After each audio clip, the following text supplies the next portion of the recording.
Halo semuanya, Assalamualaikum warahmatullahi wabarakatuh. Bersama saya lagi Maulana Nur Sobri di channel YouTube Maulana Nur Sobri tentunya guys. Ya, kali ini kita masih di seri prediksi saham ya. Kita akan memproyeksikan harga saham Indi tentunya atau Indika Energi TBK di sini. Karena gini guys, beberapa hari terakhir itu pergerakannya cukup menarik gitu guys gitu. Ya memang sih rata-rata ini saham-saham yang termasuk di golongan batu bara ya, coal itu udah jalan gitu dan Indi juga salah satunya yang bergerak di sektor batu bara. Nah, overall sih ternyata itu ada yang melatar belakangi guys dan itulah kenapa diversifikasi bisnis Indika Energi di industri kendaraan listrik itu menjadi salah satu trigger dari pergerakan harga saham ini. Oke, tapi sebelumnya jangan lupa untuk memberikan like, share, subscribe-nya dan nyalakan loncengnya bagi yang belum subscribe, setelah nyalakan loncengnya. Oke guys, oke langsung saja di sini. Kita akan mulai ya. Di sini ada beberapa berita sih, tapi beritanya rata-rata sih yang terakhir itu ya anak usaha Indika Energi kucurkan pinjaman 7,4 juta USD ya. Tapi ini bukan bukan apa bukan berita yang saya butuhkan sebenarnya sih. Saya lebih suka berita yang secara fundamental tuh berpengaruh banget gitu guys gitu. Dan pastinya di sini adalah berita yang menarik buat saya gitu. Meskipun beritanya ini udah keluar tanggal 16 Mei kemarin ya gitu. Ya kurang lebih 2 bulanan lah kurang lebih ya, hampir 2 bulan lah gitu. Tapi ternyata ini yang menjadi menariknya gitu. Ini sumbernya saya sadur dari cnbcindonesia.com pastinya. Ya kan? Dan ini beritanya adalah diam-diam Indika Energi bikin bisnis baru nih gitu. Ya sebenarnya mereka bukan bukan bikin bisnis ya, tapi lebih tepatnya melakukan investasi atau diversifikasi bisnis di sektor lain gitu guys gitu. Nah, salah satunya ini ternyata mereka juga udah masuk ke industri motor listrik guys gitu ya. Kendaraan listrik lah intinya sih gitu ya kan, nggak hanya motor tapi kendaraan listrik gitu. Nah, di sini ada beritanya ya, salah satunya ini ya, emiten investasi di sektor energi, PT Indika Energi Tbk atau INDI menyampaikan melalui identitas anaknya yaitu PT Solusi Mobilitas Indonesia atau SMI dan PT Indika Infrastruktur IEI telah mendirikan perusahaan yang bernama PT Kalista Nusantara Armada atau KNA. Seperti itu, oke. Nah, ini sebuah ada dasar hukumnya segala macam ya sudah terdaftar pastinya. Dan nantinya KNA itu singkatan dari apa anak usaha India yaitu PT Kalista Nusa Armada. KNA ini akan melakukan kegiatan usaha penyewaan kendaraan listrik roda 2, roda 4 atau lebih gitu. Perdagangan sepeda motor baru tuh kan, bekas, suku cadang dan aksesorisnya serta pengoperasian instalasi penyediaan tenaga listrik. Nah, ya kan gimana? Jadi sekarang itu semua perusahaan tambang ya, mining utamanya coal di sini atau batu bara itu sudah mereka melakukan diversifikasi bisnis ke sektor energi baru dan terbarukan tentunya. Nah, seperti itu guys, ini yang menjadi menarik dan itu yang menjadi trigger sebenarnya sih dari pergerakan harga saham ini tentunya gitu. Tapi ya salah satunya itulah kurang lebihnya. Oke, oke seperti itu. Nah, kita lakukan sekarang um, rasio keuangan ya. Kita coba analisisnya bagaimana sih dari analisa rasio keuangan dari Indi atau Indika Energi TBK ini sendiri guys. Tapi jangan lupa untuk memberikan like, subscribe-nya juga ya dan pastinya disclaimer on tentunya.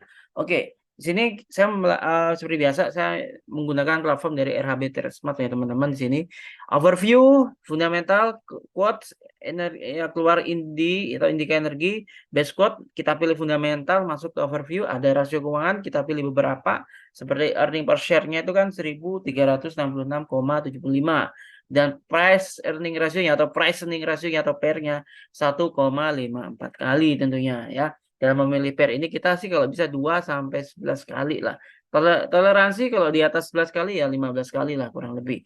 Minimal 2 dan ternyata pair-nya si Indi ini masih 1,54. Tapi kalau dibulatkan sih ini bisa jadi 2 sih harusnya. Kalau dibulatkan ke atas ya. Jadi ini menarik sih gitu guys gitu. BBVS-nya atau price book to value-nya kita range-nya tuh 1 sampai 2 guys gitu. Toleransi 2,5 ya kalau di atas 2 ya gitu. Kalau udah itu di atas itu sudah over value sih. Kalau di bawah 1 itu masih under value. Jadi saham Indika Energi TBK ini sendiri itu masih under value guys di situ. Kenapa? Karena BBV-nya itu 0,58 kali pastinya di situ.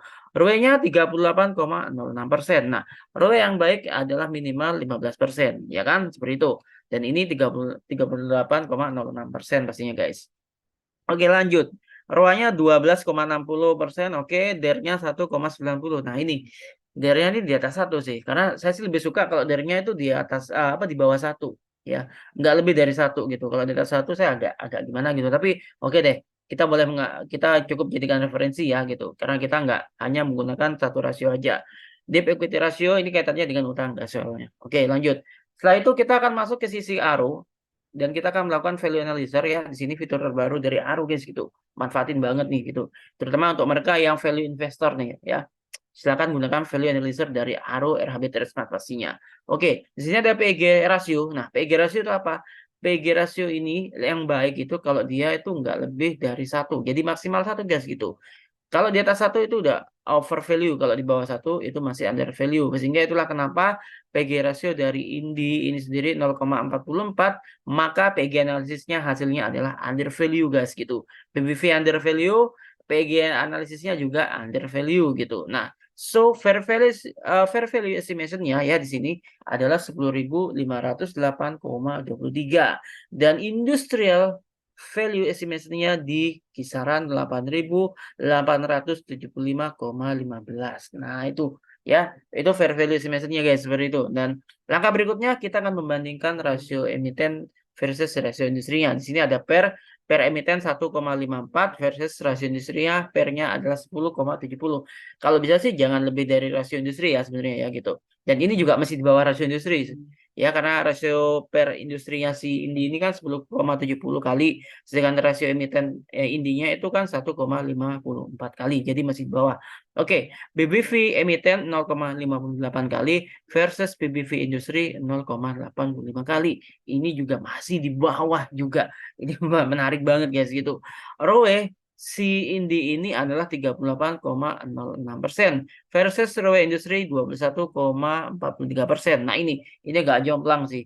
Nah, saya sering menyampaikan bahwasanya kalau bisa ROE-nya itu boleh di atas ROE industri, ya kan ROE emiten, tapi jangan terlalu jomplang aja. Karena nantinya masih ada corporate action, itu ada stock split, right issue, dan juga reverse stock. Nah, ini kita harus hati-hati sih gitu. Hati-hati ini nggak berarti itu jelek nggak. Tapi kita harus pandai-pandai membaca sikonnya gitu guys gitu. Oke, lanjut. Di sini DER-nya si emiten itu 1,90 versus DER industrinya 0,81. Nah, ini di atas juga. Oke, tapi oke lah kita bisa sedikit referensi ya, bukan mengabaikan. Kita cukup jadikan referensi. Ada dua rasio yang perlu kita cermati sebenarnya kalau perbandingan antara rasio emiten terhadap rasio industrinya. Oke, lanjut. Nah, meskipun demikian, berapa sih proyeksi harga saham Indi gitu ya kan? Nah, dengan earning per share atau EPS 1.366,75 dan price earning ratio atau PER-nya 1,54 kali, maka proyeksi harga saham Indi yaitu di kisaran harga 3.280,02 rupiah harga wajarnya. Ekspektasi saya mungkin dalam 3 bulan yang akan datang gitu ya, dalam 3 bulan nantinya. Mudah-mudahan disclaimer on pastinya. Ya plus minus di situ lagi tentunya. Oke, seperti itu tadi. Nah, dan sekarang kita akan masuk ke analisa teknikalnya. So, jangan jangan di skip dulu ya, jangan di close dulu videonya. Kita langsung ke analisa teknikalnya gitu. Oke, ini per tanggal 6 Juli 2023 ya. Ini apa teknikalnya gitu guys. Oke. Support range-nya ya, saya akan langsung ke range-nya saja gitu. Range dari saham Indika Energi Tbk ini sendiri saat ini supportnya tuh di level harga 1.900 sampai resistennya di 2.100 dan di tanggal 6 Juli ini saham ini ditutup di harga 2.100. Jadi ini akan menguji resist atau konsolidasi di area resistennya gitu. Meskipun ini ada sisi ini mengarah ke bawah ya. Memang ini udah overbought ya, teman-teman. Sekali lagi ini teknikal hariannya ya gitu. Tapi kita perlu mencermati nantinya ya, nantinya gitu. Kalau semisal nantinya 2.100 itu berhasil ditembus saham Indi ini ya guys ya. Dia berhasil tembus 2.100 maka masih memiliki peluang penguatan sampai ke level harga 2.220 rupiah per lembarnya. Dengan catatan level resisten 2.100-nya berhasil ditembus. Kalau gagal nantinya dia akan terkoreksi setidaknya dia ke area pivotnya di 1.965 rupiah per lembarnya. Kalau masih di atas atau di area harga 1.965 itu tadi, kita masih bisa collect lah gitu. Kalau gagal, dia bisa ke 1.920 sampai 1900-an ya, itu area supportnya gitu guys. Kita bisa akun di situ lah nantinya. Semisal gagal ya guys ya, tapi gitu. Tapi sekali lagi perlu diwaspadai kalau nanti dia gagal bertahan di 1900, bisa aja dia koreksi lagi sampai ke 1875 atau bahkan sampai ke level harga support 3-nya di 1705 pastinya. Nah, itu ntar hati-hatinya disclaimer-nya di situ ya, teman-teman. Tapi kalau untuk valuasinya tadi kita udah tahu ya, dia berada di kisaran harga 3200-an gitu. Dan ya, sekarang dia akan menguji area resistennya. Kalau berhasil break nanti dia bisa ke 2220. Tapi kalau gagal dia harus kuat di 1965 rupiah per lembarnya. Seperti itu ya guys ya, seperti ini ya tentunya. Oke, seperti itu guys. Di video kali ini, dan buat teman-teman, ayo langsung join bersama RHB Sekuritas Indonesia. Download platform RHB Trustmart di Google Play Store Android ya, dan juga di App Store untuk pengguna iOS. Nanti dapatkan promo dari RHB tentunya, dan juga dapatkan langsung intensif customer assistant langsung dari saya guys gitu. Kalau ada pertanyaan, langsung aja di kolom komentar atau WA saya di 0813 3470 8762 atau hubungi saya via Instagram di @sobri11. Nah, nantinya kalau teman-teman udah download dan melakukan registrasi ya, jangan lupa untuk masukkan kode salesnya BM5, di mana saat teman-teman memilih mengetahui RHB dari salesnya, masukkan kode salesnya BM5 guys, seperti itu. Oke guys, thank you udah nonton video ini sampai selesai. Mudah-mudahan bermanfaat. Disclaimer on, jaga kesehatan, stay safe, stay healthy. Salam buat keluarga dan happy lucky, happy trading, and happy investing. Ketemu lagi di konten video berikutnya. Wassalamualaikum warahmatullahi wabarakatuh.